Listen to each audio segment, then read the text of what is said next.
Sylvia Beach Whitman. So she's the namesake of who started the shop in 1919 in Oignon, which is where the first shop was, shut down by the Nazis, and then restarted in very relaxed and yet very bubbly celebration of Bloomsday. And they were all dressed in period costumes, kind of wandering the streets. But wandering the streets as if they were kind of blending in, as if you were literally, exactly. Welcome. Make yourself at home. We have sandwiches, we have plates, we have some wine, we have other pears and things to cheddar cheese and more baguette. So help yourself.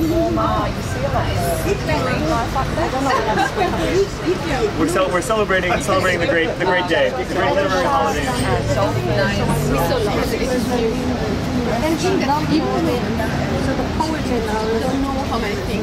Well, the sexy part, maybe that should be the put a little note in people's ear that they should read. And we'll make a little. The joy of Bloomsday begin.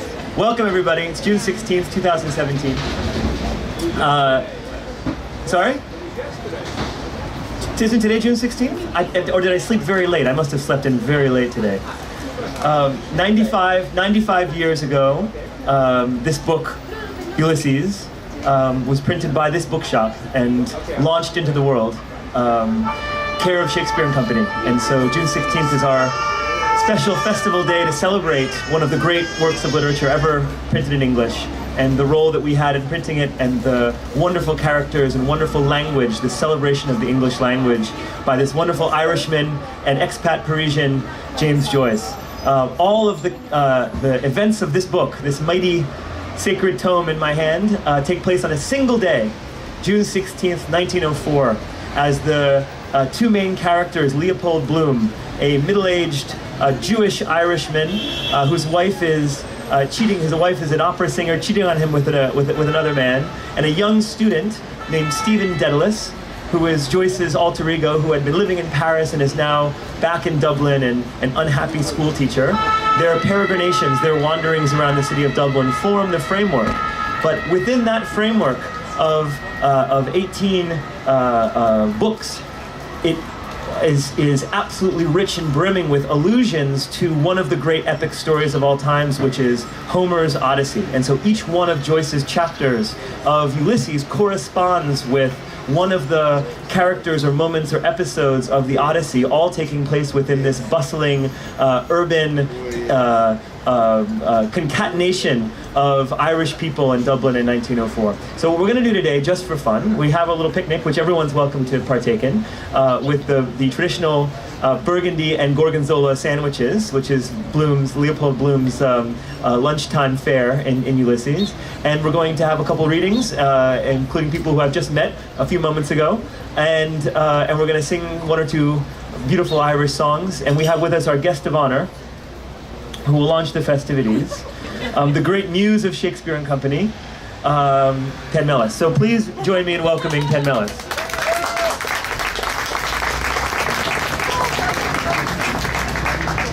Oh, that's lovely. Oh, that I didn't expect. Lovely. Of course, my ego is already flying up with George, wherever he is. George, I was a good friend of George Whitman. Now, what do you want me to do, Lex? Read your book. Oh, I see. Okay, so this is a kind of it's the first page of 6 pages, because I'm doing a work called Ages Repeating. And I choose somebody from each country, or two, Voltaire, for instance, in France, and Camus, and for Ireland was James Joyce. So this is a little to introduce you to Joyce, those who have never read Ulysses, and there are many people who haven't. But there's no problem, you can always start. So I say, James Joyce, Ages Repeating by Panmelys, that's my name. Like all geniuses, Joyce is no easy task to tackle, for his work hides behind multiple facets as a diamond whose sparkle blinds the unwary audience, for his mast covers centuries of great art, which ask of a reader to recognize a master able to teach and rebuke shoddy, parochial, modern writing. That was James's push to write Ulysses, with a prose of supreme cast. His early works prepare the way for the later, meaning Finnegan's Wake and Ulysses. Of modern prose, Dickens and Joyce beg you enter their world of city culture as Orpheus. London's physical streets gave us Dickens's banter. Dublin's whispering voices birthed Joyce's genius.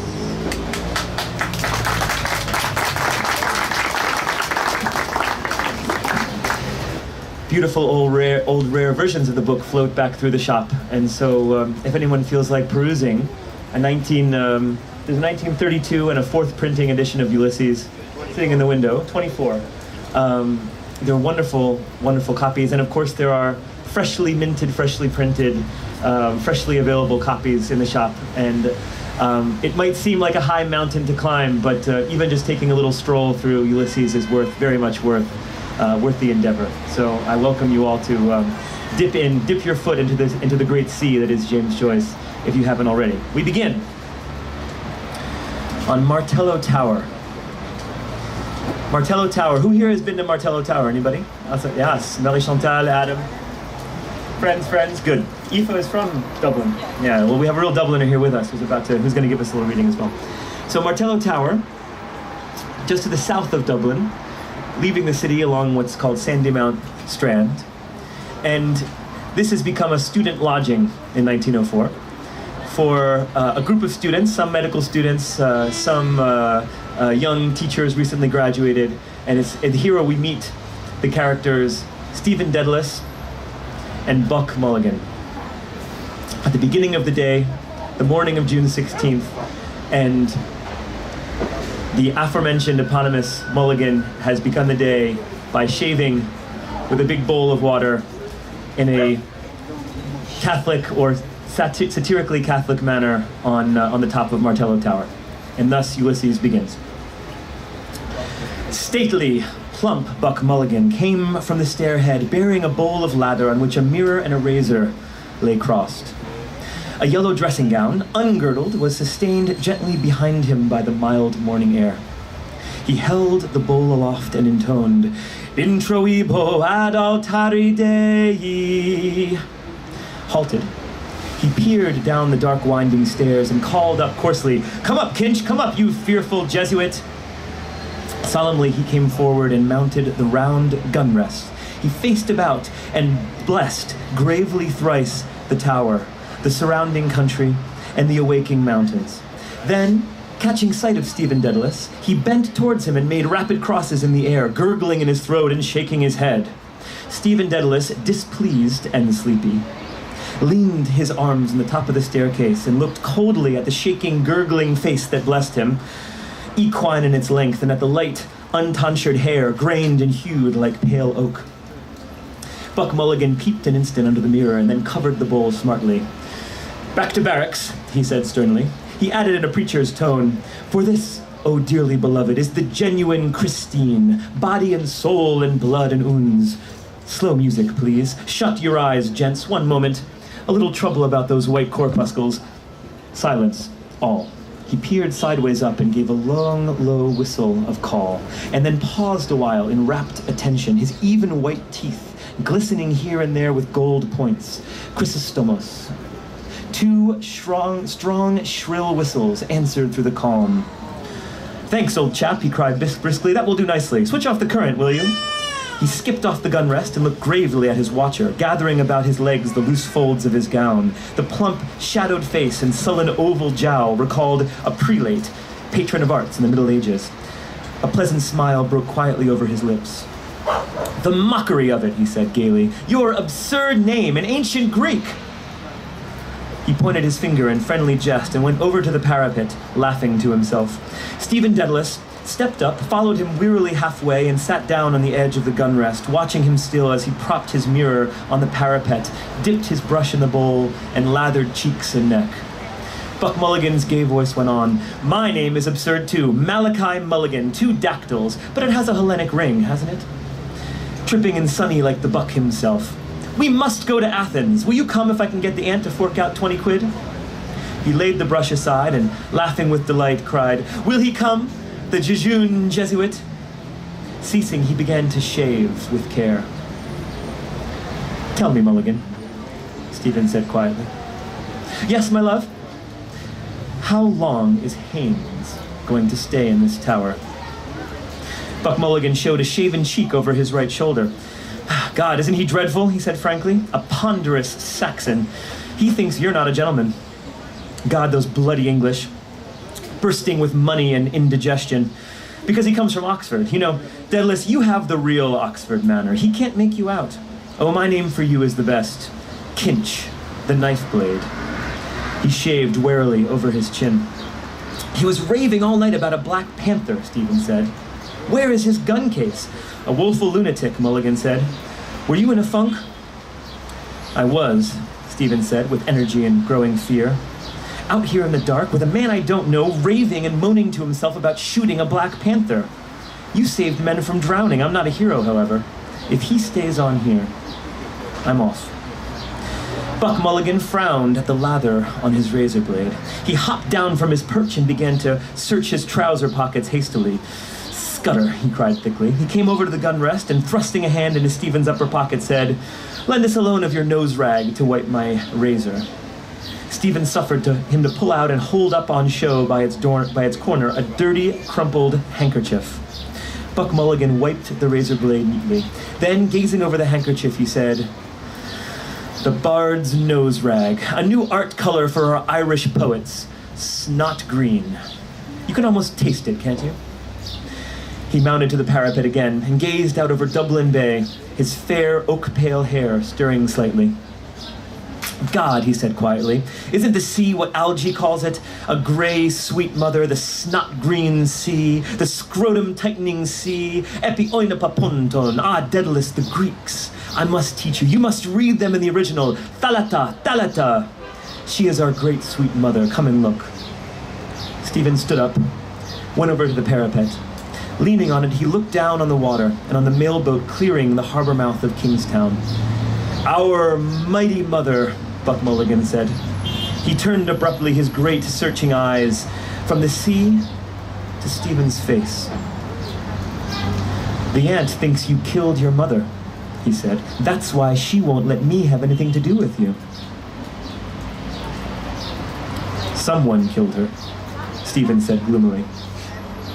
You could have knelt down, damn it, Kinch, when your dying mother asked you, Buck Mulligan said. I'm Hyperborean as much as you, but think of your mother begging you with her last breath to kneel down and pray for her, and you refused. There's something sinister in you. He broke off and lathered again lightly his farther cheek. A tolerant smile curled his lips. But a lovely mummer, he murmured to himself. Kinch, the loveliest mummer of them all.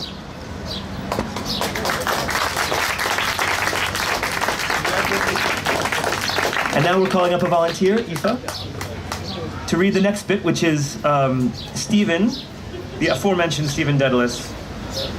He wanders down the beach going up to school to teach, and he's recalling his days living life in the Latin Quarter of Paris. Hi everyone, I'm Aoife. I'm from Dublin. I grew up right beside the Martello Tower, and now I'm in Paris, so I'm basically Joyce. Okay, I want to thank first of all Panmelys for getting me into this whole reading thing, and I never did poetry or anything before I got here, but she got me into it. Okay. Cousin Stephen, you will never be a saint. Isle of Saints. You were awfully holy, weren't you? You prayed to the Blessed Virgin that you might not have a red nose. You prayed to the devil in Serpentine Avenue that the Fubsy widow in front might lift her clothes still more from the wet street. Oh, si, certo. I don't do Latin. Sell your soul for that. Do. Dyed rags pinned round a squaw. More. Stop. More, tell me, more still. On the top of the Hoth tram alone, crying to the rain. Naked women. What about that, eh? Stop laughing at me. What about what? What else were they invented for? Reading 2 pages apiece of 7 books every night, eh? I was young. You bowed to yourself in the mirror, stepping forward to applause earnestly, striking face. Hurry for the goddamn idiot. Hooray! No one saw, tell no one. Books you were going to write with letters for titles. Have you read this? F? Oh yes, but I prefer Q. Yes, but W is wonderful. Oh yes, W. Remember your epiphanies on green oval leaves, deeply deep. Copies to be sent if you died to all the great libraries of the world, including Alexandria. Someone was to read them after a few thousand years. A Mahamanvantara. Yeah. Pico della whatever, very like a whale. When one reads these strange pages of one long gone, one feels that one is at one with one who once. The grainy sand had gone from under his feet. His boots trod again. His boots trod again a damp, crackling mast, razor shells, squeaking pebbles that on the unnumbered pebbles beats, woods sieved by the shipworm, lost armada. Unwholesome sand flats waited to suck his treading soles, breathing upward sewage breath. He coasted them, walking warily. A porter bottle stood up, stogged to its waist in the cakey sand dough, a sentinel, isle of dreadful thirst. Broken hoops on the shore, at the land a maze of dark cunning nets. Farther away, chalk-scrawled back doors, and on the higher beach a drying line with 2 crucified shirts. Rings End. Wigwams of brown steersmen and master mariners, human shells. He halted. I have passed the way to Aunt Sarah's. Am I not going there? Seems not. No one about. He turned northeast and crossed the firmer and towards the pigeon house. Oh no, it's in French. Qui vous a mis dans cette fichue position? C'est le pigeon, Joseph. Patrice, home on Furlock, lapped warm milk with me in the bar McMahon, son of the wild goose Kevin Egan of Paris. My father's a bird. He lapped the sweet lait chaud with pink young tongue, plump bunny's face, lapin. He hopes to win in the Gros Lot. About the nature of women he read in Michelet, but he must send me La Vie de Jesus by M. Leo Taxil, lent it to his friend. Oh, there's so much French, guys, I'm so sorry. C'est tordant, vous savez. Moi, je suis socialiste. Je ne crois pas en l'existence de Dieu. Faut pas le dire à mon père. Il croit? Mon père? Oui. Whew. Schluss. He laughs. My Latin Quarter hat. God, we simply must dress the character. I want puce gloves. You were a student, weren't you? Of what in the other devil's name? PCN, you know? Physique, chimique et naturel. Aha! Eating your groat's worth of mou en civet. Flesh pots of Egypt, elbowed by belching cabmen. Just say in the most natural tone when I was in Paris, boule miche. I used to. Yes, used to carry punch tickets to prove an alibi if they arrested you for murder somewhere. Justice. On the night of the 17th of February 1904, the prisoner was seen by 2 witnesses. Other fellow did it. Other me. Hat, tie, overcoat, nose. Louis, c'est moi. You seem to have enjoyed yourself. Proudly walking. Whom were you trying to walk with? Forget, a dispossessed. With mother's money order, 8 shillings, the banging door of the post office slammed in your face by the usher. Hunger, toothache, encore 2 minutes, look, clock, must get, ferme, hired dog, shoot him to bloody bits with a bang shotgun, bits man, splattered walls, all brass buttons, bits all clack in place, clack back, not hurt? Oh, that's all right, shake hands, see what I meant, see? Oh, that's all right, shake a shake, oh, that's only all right.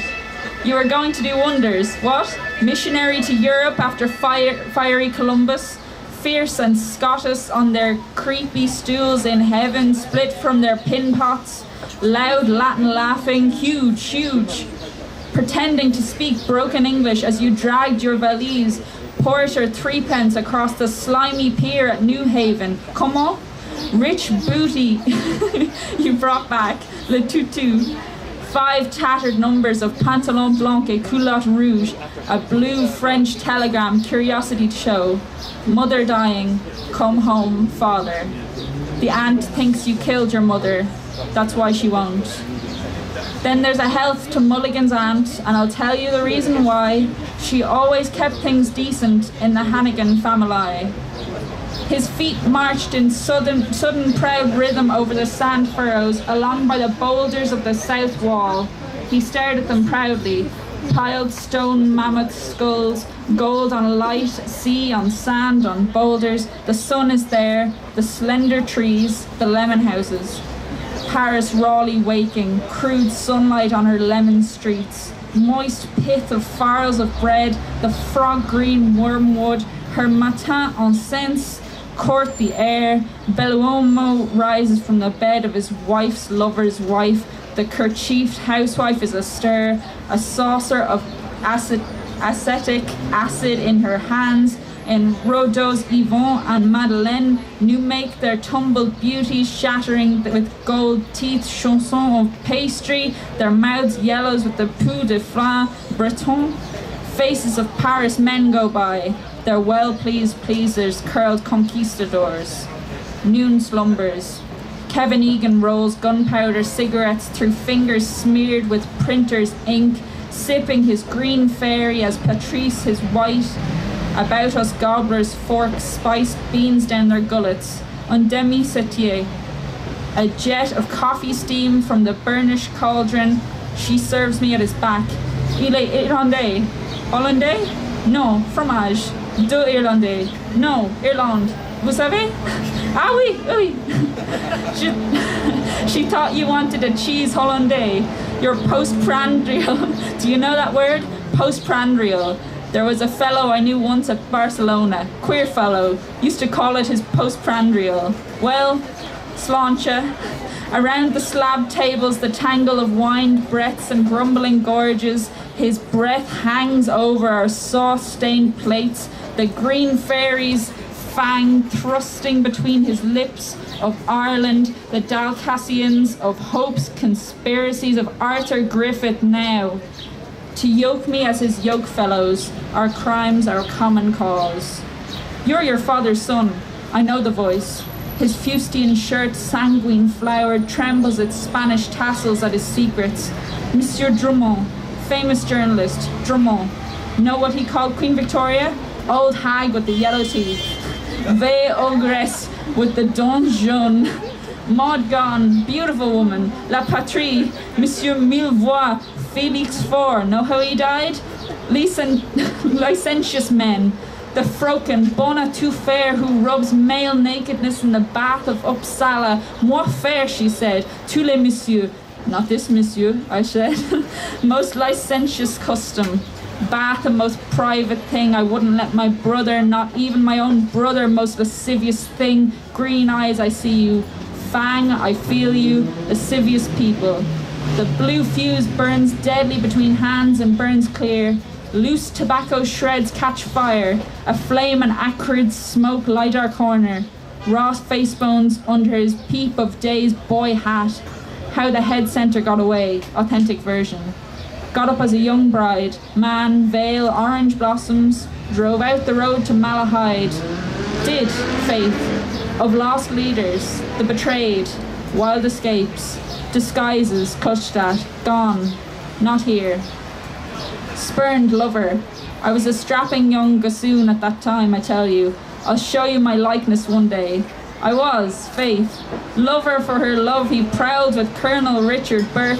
Tanniston is set under the walls of Clerkenwell and crouching. Saw a flame of vengeance hurl him upward in the fog. Saw a flame of vengeance hurl him upward in the fog. Shattered glass and toppling masonry.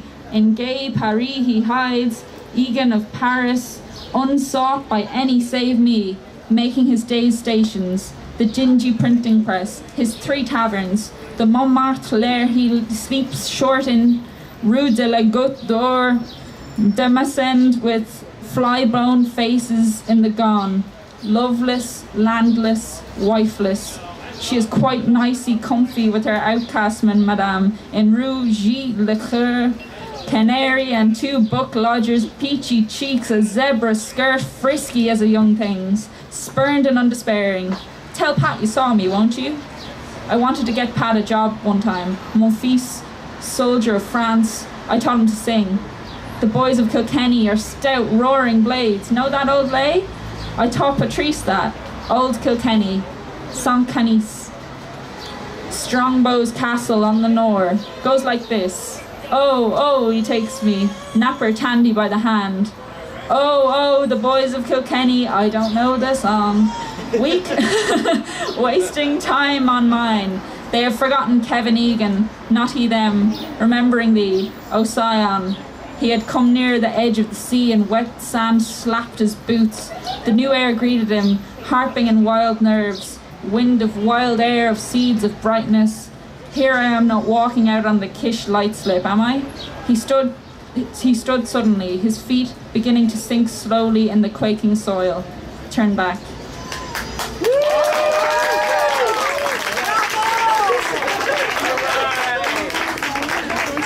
All the French present will see that James Joyce has kept France alive and well. Thank you, Aoife. That was fantastic. Wonderful. Look at this brave soul. She needs a Burgundy. Someone give her a Burgundy. The book named Ulysses, of course, is after the great hero of Homer's epic, who has been fighting in the Trojan War for 10 years and fighting to get home to Ithaca for another 10 years. And he was he survived many and sundry adventures with Circe and with Calypso and with the oxen of the sun. Well, this hero is reincarnated through what the Greeks call metempsychosis in the soul of a middle-aged, unassuming, scientifically minded Irish Jew named Leopold Bloom. And now we get to meet him, thanks to Roxanne. Give Roxanne a round of applause. So I'm Roxanne, and I apologize in advance for my terrible pronunciation of English. So, Leopold Bloom ate with relish the inner organs of beasts and fowls. He licked thick giblet soup, nutty gizzards, a stuffed rose heart, liver slices fried with pressed crumbs, fried hencoats roast. Most of all, he liked grilled mutton's kidneys, which gave to his palate a fine tang of faintly scented urine.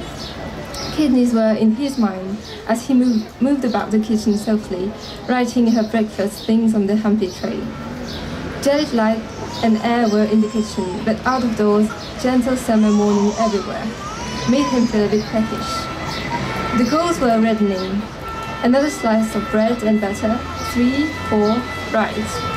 She didn't like her plate full, right. He turned from the tray, lifted the kettle off the hob, and set it sideways on the fire. It sat there, dull and squat, its spout set out. Cup of tea soon. Good. Mouth dry. The cat walked stiffly round the leg of the table, with tail on high. Meow. Oh, there you are, Mr. Bloom said, turning from the fire. The cat mewed in answer, and stalked again stiffly around the leg of the table, mewing. Just how she stalks over my writing table. Ooh, scratch my head. Ooh. Thank you.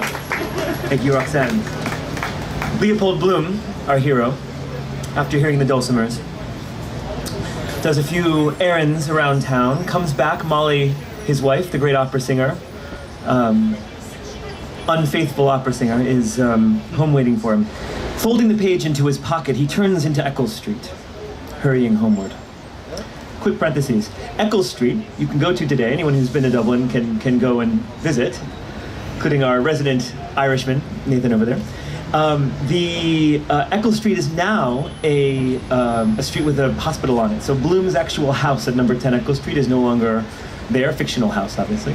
But June 16th, 2004, 100 years to the minute from the passage that Roxanne read, I happened to be there, and there was a little gathering of 70 people or so at 8 a.m. on June 16th, 2004, on Eccles Street, at the site of Leopold Bloom, cooking kidneys and thinking about science and the world. Folding the page into his pocket, he turned into Eccles Street, hurrying homeward. Cold oils slid along his veins, chilling his blood, age crusting him with a salt cloak. Well, I'm here now. Morning mouth, bad images. Got up wrong side of the bed.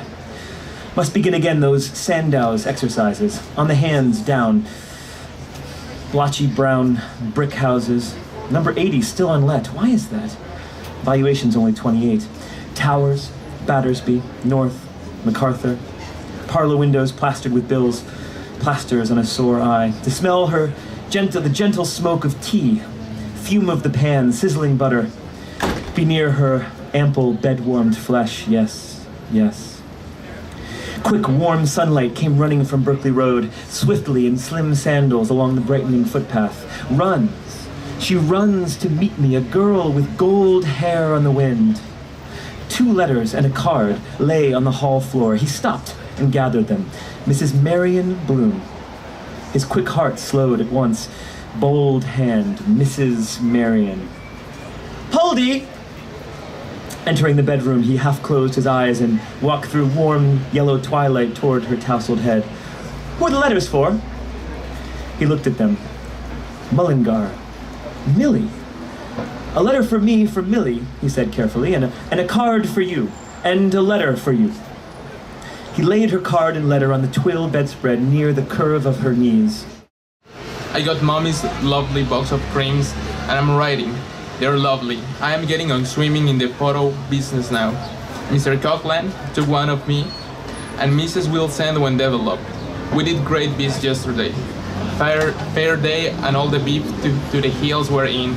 We're going to Love Owell on Monday with a few friends to make a scrap picnic. Give my love to Mommy and to yourself a big kiss and thanks. I heard them at the piano downstairs. There is to be a concert in the Greville Arms on Saturday.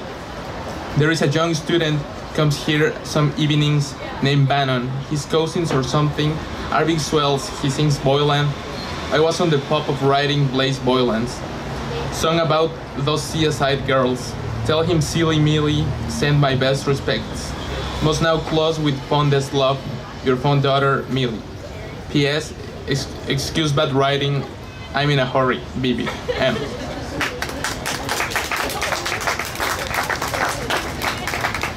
With a big thanks to Carlos for reading the part of Millie Bloom, the daughter of Leopold and Molly Bloom. So, next up, we have Nia, who's going to read us a bit from the musical chapter of Ulysses. Oh, where bronze from a near, where gold from afar, where hooves, rurup, kara, crando, then not you, then my epitaph. Be perf, read, done, begin, bronze by gold, Miss Juice's head by Miss Kennedy's head, over the cross blind, on the Ormond Barra heard, the vice cow, hooves go by, ringing steel. Is that her? Asked Miss Kennedy. Miss Juice said yes, sitting with his ex, Pearl Grade and O'Donnell. A haughty bronze replied, I'll complain to Mrs. Damasi of you if I hear any more of your impertinent insolence. Impertinent, Bootsnot sniffed rudely as he retreated, as he had come. Bloom.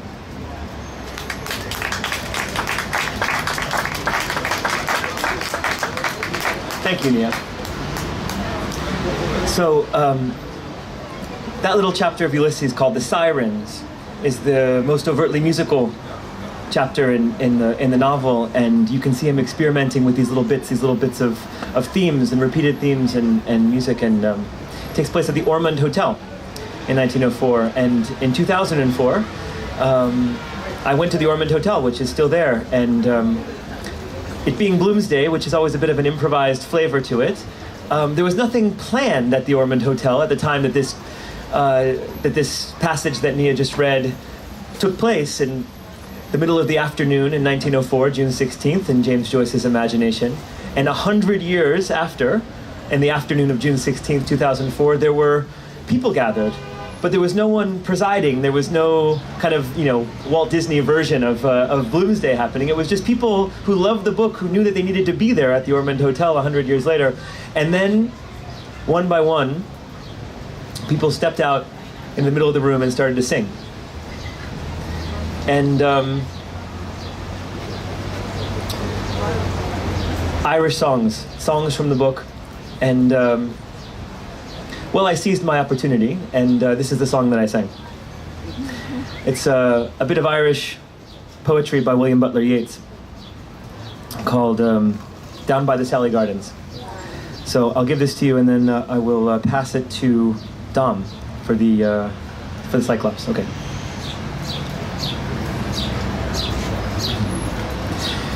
Down by the Sally Gardens, my love and I did meet. She passed the Sally Gardens with little snow white feet.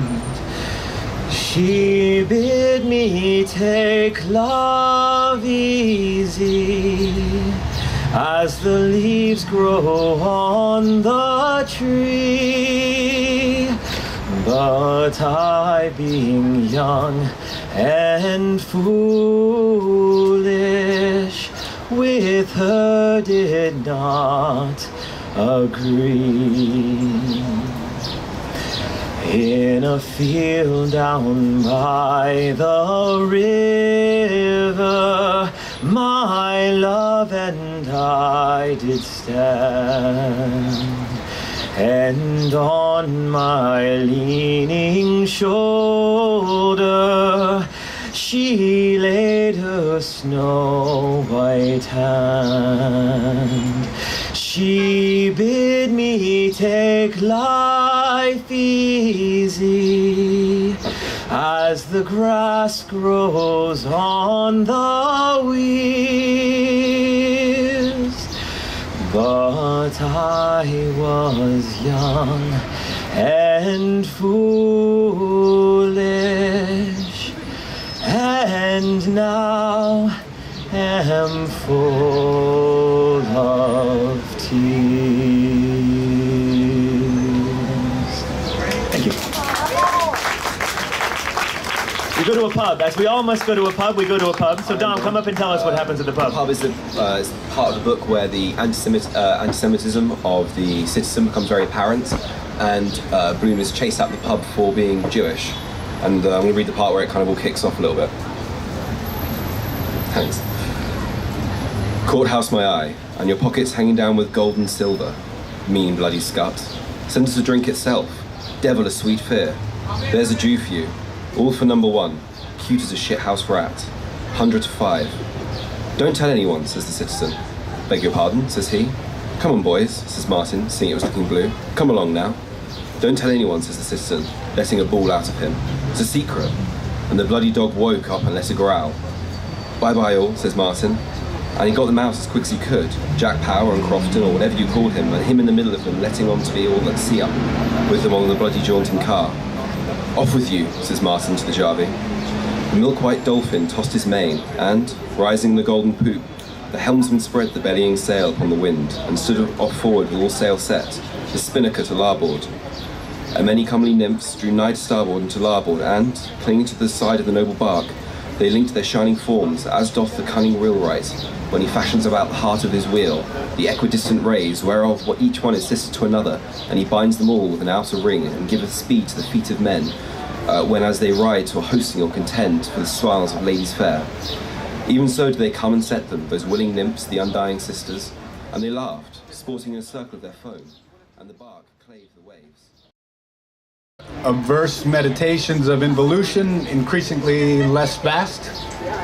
Of the eons of geological periods recorded in the stratifications of the Earth, of the myriad minute entomological organic existences concealed in cavities of the Earth, beneath removable stones, in hives and mounds of microbes, germs, bacteria, bacilli, spermatozoa, of the incalculable trillions of billions of millions of imperceptible molecules contained by cohesion of molecular affinity in a single pinhead, of the universe of human serum constellated with red and white bodies, themselves universes of void space constellated with other bodies, each in continuity, its universe of divisible component bodies, of which each was again divisible in divisions, of redivisible component bodies, dividends and divisors ever diminishing without actual division till, if the progress were carried far enough, nowhere was never reached.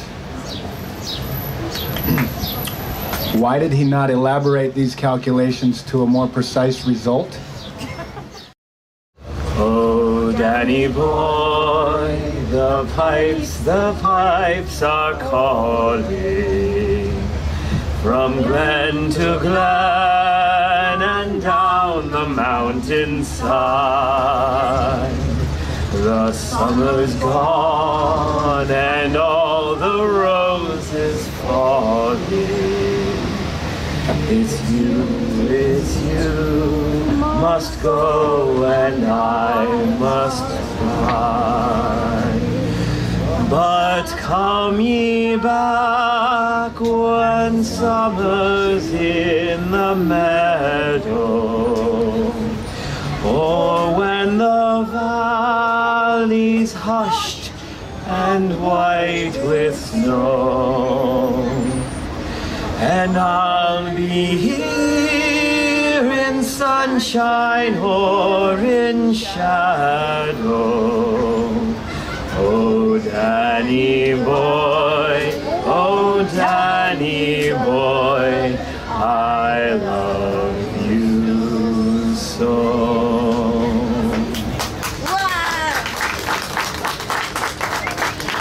For our closing piece, we have not one, but 5 wonderful women to incarnate Molly Bloom for us.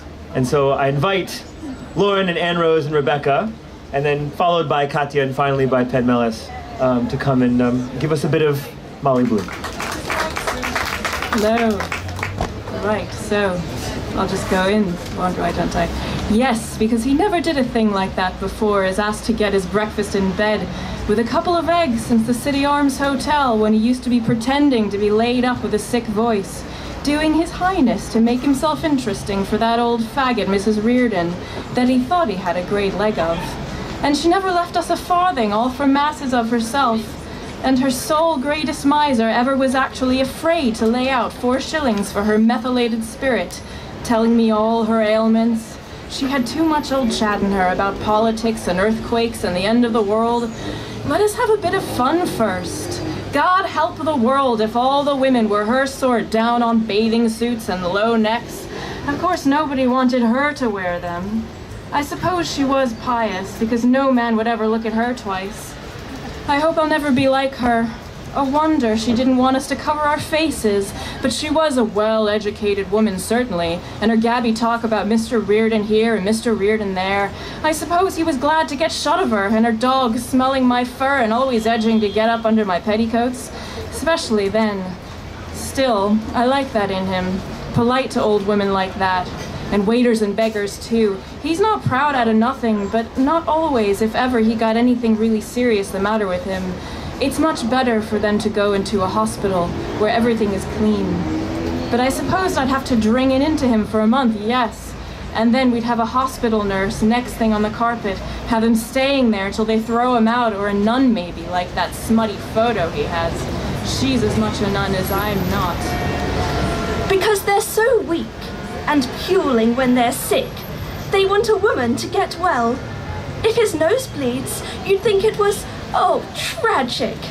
And that dying-looking one off the South Circular when he sprained his foot at the choir party at the Sugarloaf Mountain, the day I wore that dress.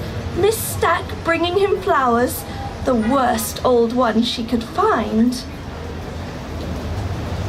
At the bottom of the basket, anything at all to get into a man's bedroom, with her old maid's voice, trying to imagine he was dying on account of her, to never see thy face again, though he looked more like a man with his beard a bit grown in the bed.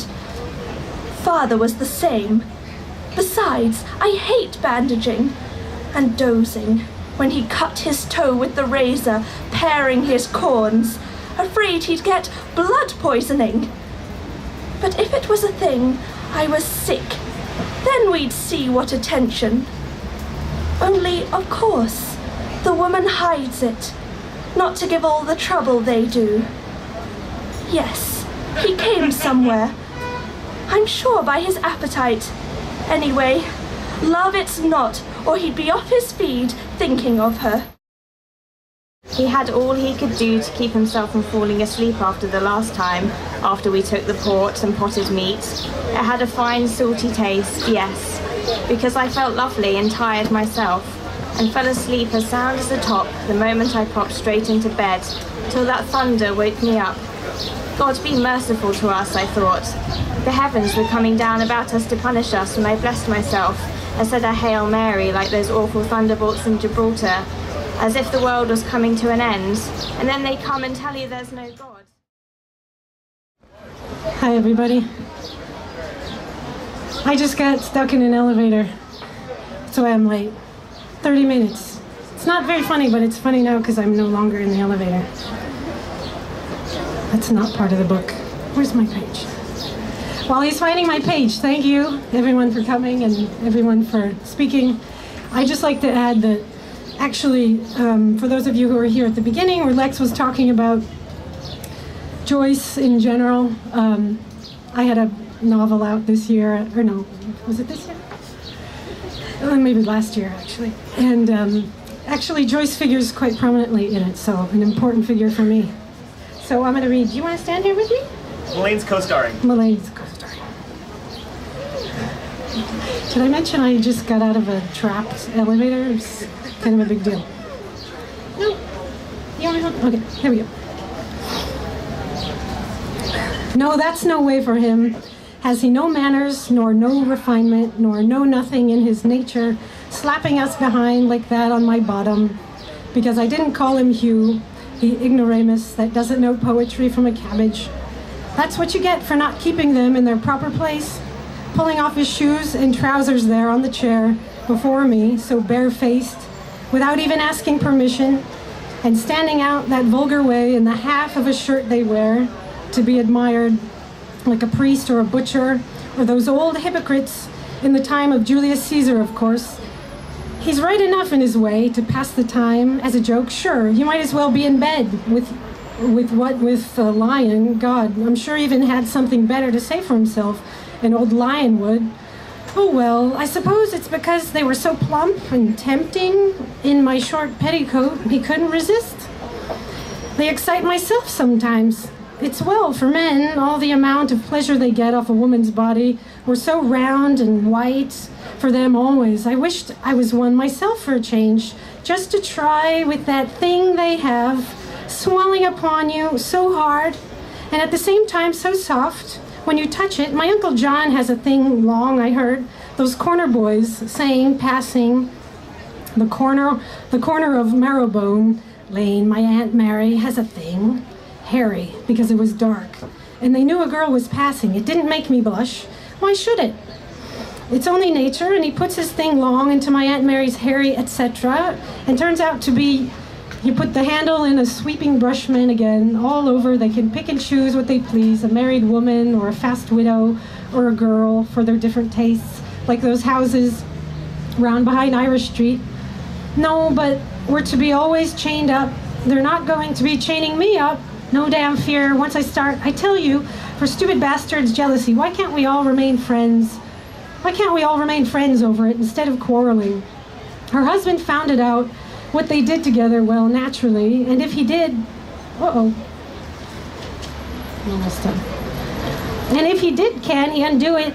He's Coronado anyway, whatever he does. And then he going to the other mad extreme about the wife in Fair Tyrants. Of course, the man never even casts a second thought on the husband or wife either. It's the woman he wants. Spagnole che ridevano nei loro scialli, e coi pettini alti e le aste la mattina, i greci, gli ebrei e gli arabi, e il diavolo soffiava.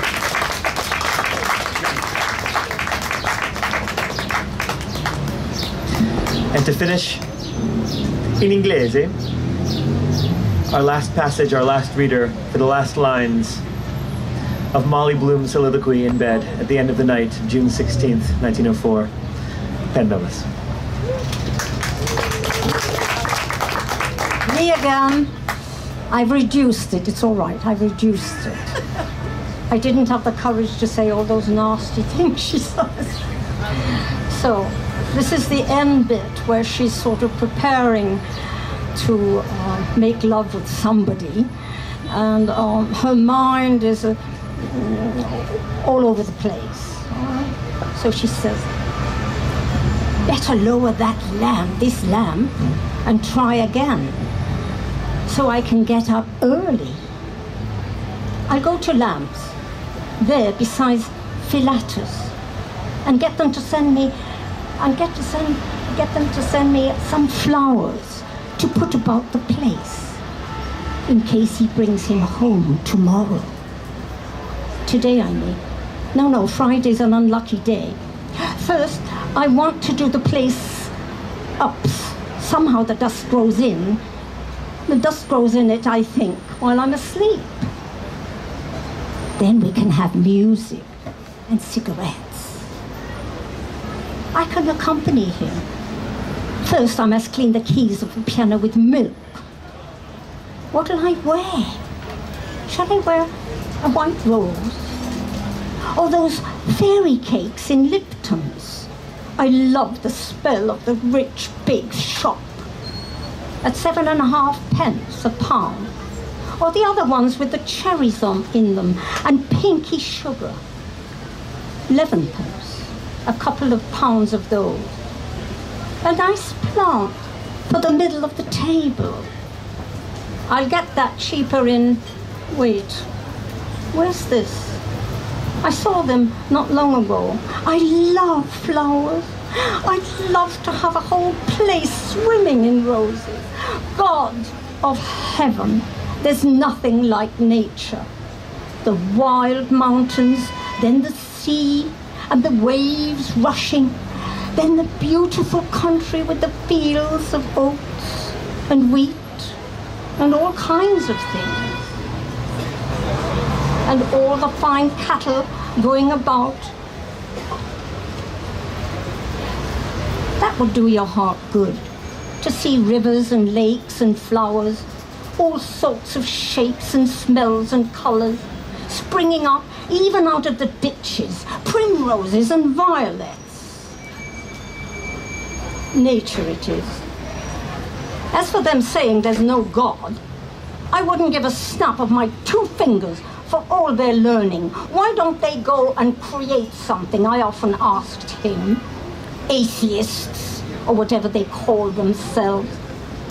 Go and wash the cobbles off themselves first. Then they go howling for the priest.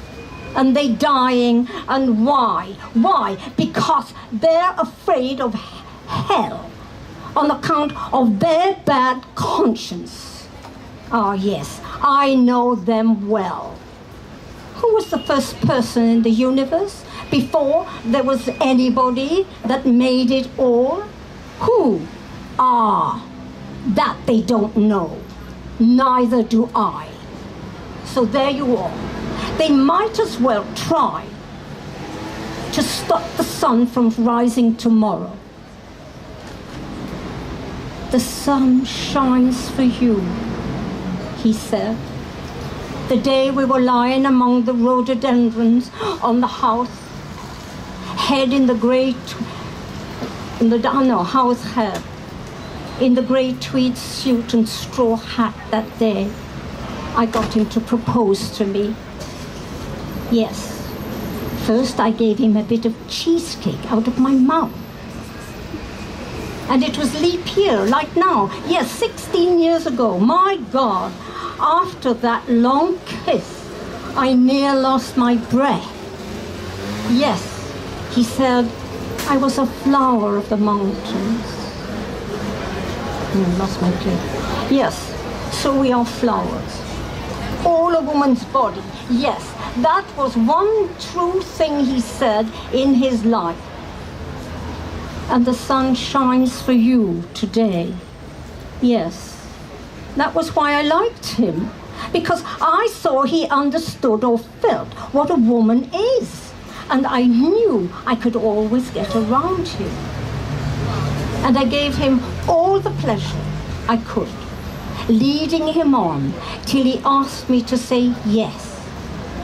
And I wouldn't answer first. only looked out over the sea and the sky, I was thinking of so many things he didn't know of. Mulvey and Mr. Stanhope and Hester and Father and old Captain Groves. And the sailors playing all birds fly and I say stoop and washing up dishes, which they called it, and washing up dishes, which they called it, on the pier.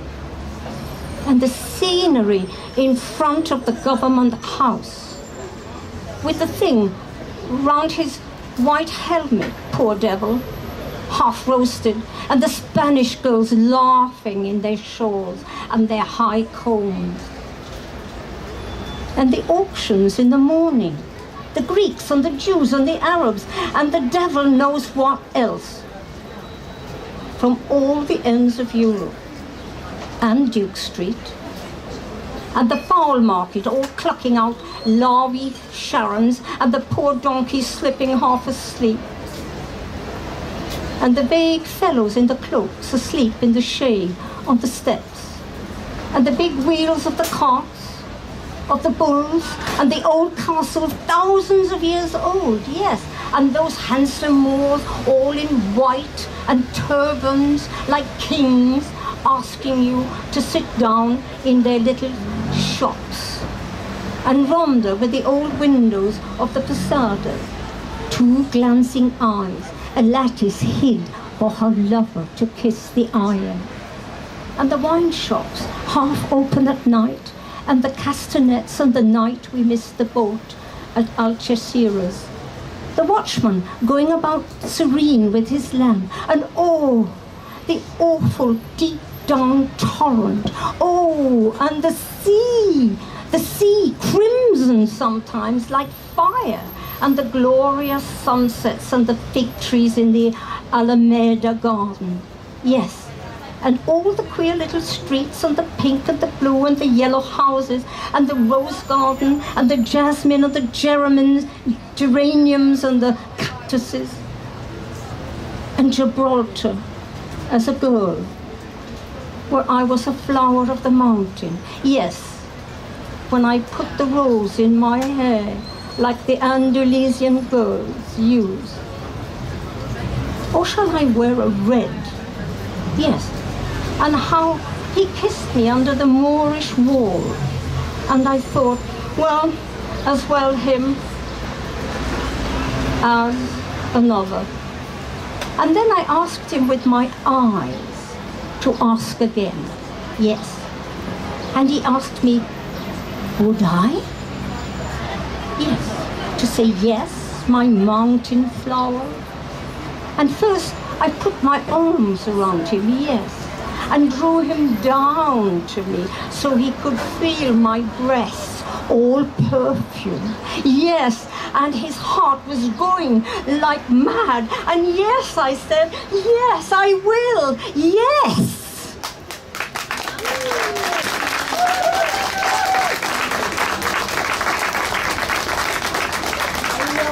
I love it. You sing it? Yeah, we're going to sing now. We'll finish with a song. Oh, you got the song. I get carried away. That's good.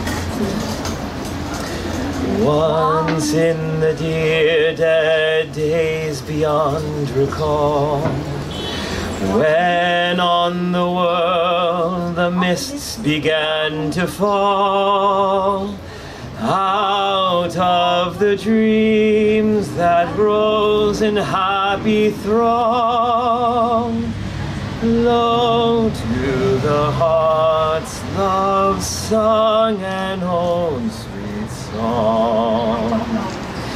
And in the dusk where fell the firelight gleam, softly it wove itself into our dream.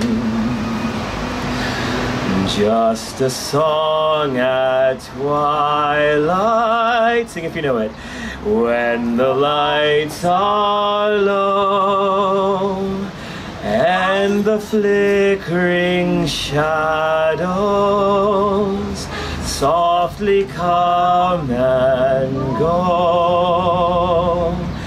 Though the heart be weary and the day and long, still to us at twilight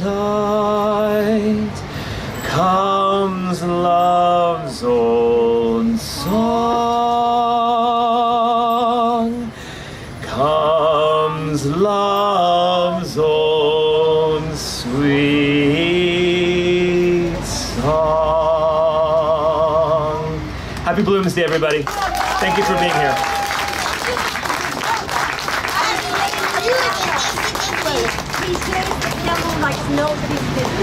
More picnicking, more reading, more fun. Feel free to see us.